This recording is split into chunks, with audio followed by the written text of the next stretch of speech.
It is safe to say that nobody could have predicted that Sinner would beat Djokovic in Shanghai and proceed to go on one of the all-time great winning streaks on the ATP Tour. Djokovic had gone into it in the best form he had shown since the Olympics, especially in his semi-final victory over Taylor Fritz, during which he had shown more than enough, especially with one particularly impressive backhand sliding return, to suggest that he was getting back to somewhere near his best. The evidence of the 2024 Shanghai final, however, is that Djokovic may never be able to get back to his best, especially against Sinner at his best. Perhaps more than in any other match in recent years, even those against Alcaraz at Wimbledon.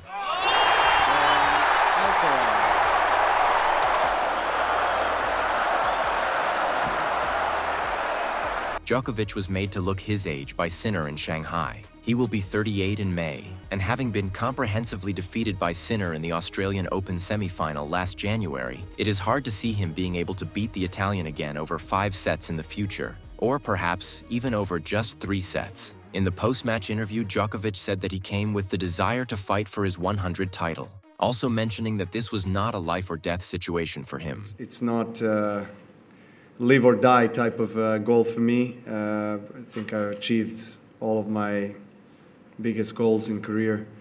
Right now it's really about slams and about, you know, still seeing how far I can kind of push the bar for myself. And yeah, as long as I perform the way I performed actually this week, and I think I can go toe to toe with the big guys. Yeah, as long as that's the case, I guess I'll still feel the need to keep on competing and motivation to be out there. Let's see how long that's going to last for. But is this really true? How can this not be a life or death situation for his career?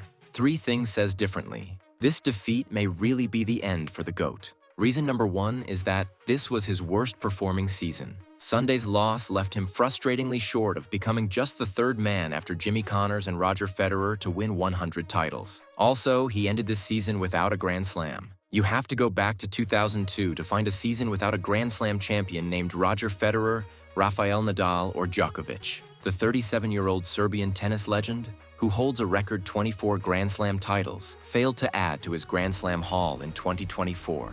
This season saw younger players like Jannik Sinner and Carlos Alcaraz dominate the major tournaments, with Alcaraz claiming titles at the French Open and Wimbledon. Despite his strong record of 37-9 this year, Djokovic's performance did not meet his own lofty standards.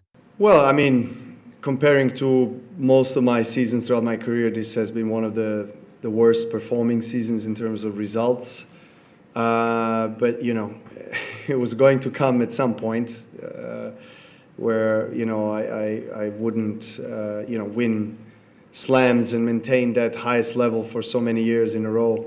And that's okay, you know, I'm happy with my gold medal, you know, from Olympics.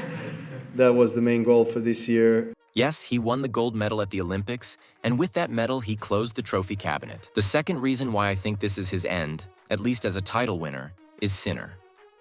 There is one particular Sinner statistic from the last year or so that is perhaps even more impressive than all the rest, namely his recent dominance of Djokovic. He has now won 4 of his last 5 matches against the statistical GOAT, and 5 out of the last 6 if the doubles in last year's Davis Cup semifinal is included. That is a staggering record against the great Serb, whose trademark throughout his career and especially throughout his last decade or more of domination has been a near pathological inability to lose to the same player twice. Even the mercurial Alcaraz has been unable to establish the same kind of dominance over Djokovic that Sinner has. Even Djokovic admitted that Sinner is the best player in the world at the moment. Yeah, I've obviously came to Shanghai after 5 years of not playing in China, the place where I've always had great success, both in Shanghai and Beijing tournaments, many titles and great battles, great performances. I've said it many times, the support that I'm getting here is tremendous, is incredible. I'm very grateful to. So that creates an energy that keeps me going and keeps me running. So I did come here this year with definitely a vision or desire to get to the finals and fight for 100 titles. So I get that chance against the best player in the world, and let's see what happens. The third reason is his age. He will not get younger and faster anymore, and after defeats like this, it can impact his motivation. But we can never underestimate the greatest player of all time, so let's see what will happen in the future.